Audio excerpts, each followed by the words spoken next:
আসসালামু আলাইকুম। আজকে অনেক দিন পরে শাশুড়ি মাকে নিয়ে বাসা থেকে বের হলাম। কারণ উনি গ্রামের বাড়িতে থাকে, আমাদের এখানে খুব কমই আসা যাওয়া করে। তো 1 বছর পরে শাশুড়ি মা আমাদের বাসায় আসলো। এখন তাকে নিয়ে আমরা মেলাতে গেছিলাম। তো আমার দেবর বায়না করতেছিল যে গাড়িতে উঠবে। তারপরে ওকে রেলগাড়িতে উঠালাম।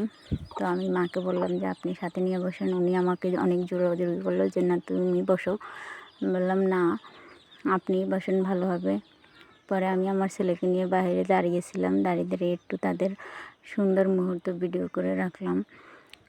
এবং তারা দুইজনই খুব সুন্দরভাবে বসেছিল।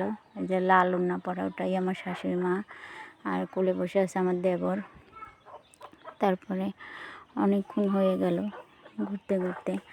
আমি এক সময় দেখতেই আছি, ভালোই লাগতেছিল, ছোট বাচ্চাদের মতো। কার কার ভালো লাগে এই ধরনের ভিডিও দেখতে, তো আমাকে কমেন্ট করে জানাবেন। আমার ভিডিওটা যদি ভালো লেগে থাকে আপনাদের কাছে, তাহলে লাইক কমেন্ট শেয়ার করে দিবেন। আর একটা কথা না বললেই না, শাশুড়ি বৌমা হচ্ছে সম্পর্কটা আসলে ভিতর থেকে আসে। যার যার ভালো লাগবে অবশ্যই কমেন্ট করবেন। আল্লাহ হাফেজ।